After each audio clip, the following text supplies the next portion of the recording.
Almost a year since the coronavirus entered our lives, and it's in no hurry to leave. Everyone's affected in some way, and everyone seems to have become an amateur virologist over the last 11 months. But how well do you really know your facts? And what are the experts saying?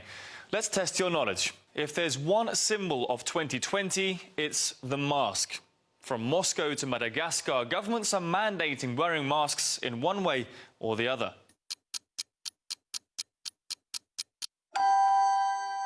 Just days ago, a scientific study in Denmark concluded masks offer little protection for healthy individuals. Our study gives an indication of how much you gain from wearing a mask. Not a lot. So, can you finally throw that mask away?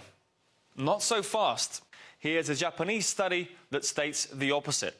We found that cotton masks, surgical masks, and N95 masks all have a protective effect with respect to the transmission of infective droplets, aerosols, of SARS-CoV-2. Both studies are reputable and published by qualified professionals. They just come up with different conclusions. And that's the problem.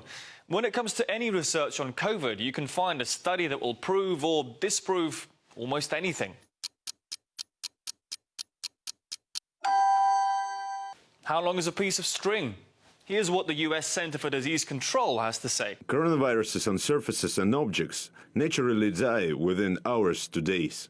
Slightly ambiguous, but not a disaster, until you read a study by Australia's National Science Agency, which gives COVID a lifespan of 28 days in some cases.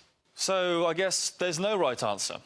Well, what about the incubation period? Here's a little clue. The incubation period you're referring to is can be anything between 1 and 14 days. Common sense. 14 days is usually the maximum period most countries around the world have quarantined new arrivals or those potentially infected. So we all know this one, right?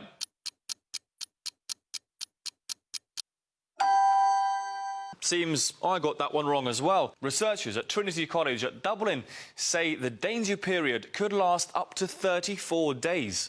But let's get back to basics. We all know that smokers are more at risk of suffering complications from COVID.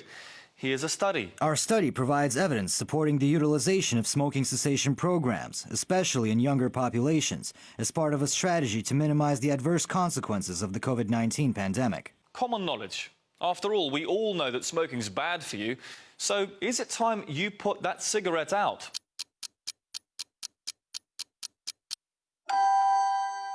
Apparently, some researchers in France disagree, claiming nicotine is the answer. Just to be clear, we obviously don't condone smoking or drugs. So, as we approach the one-year mark in the COVID pandemic, the best scientific minds in the world united in their mission, billions of dollars thrown into research.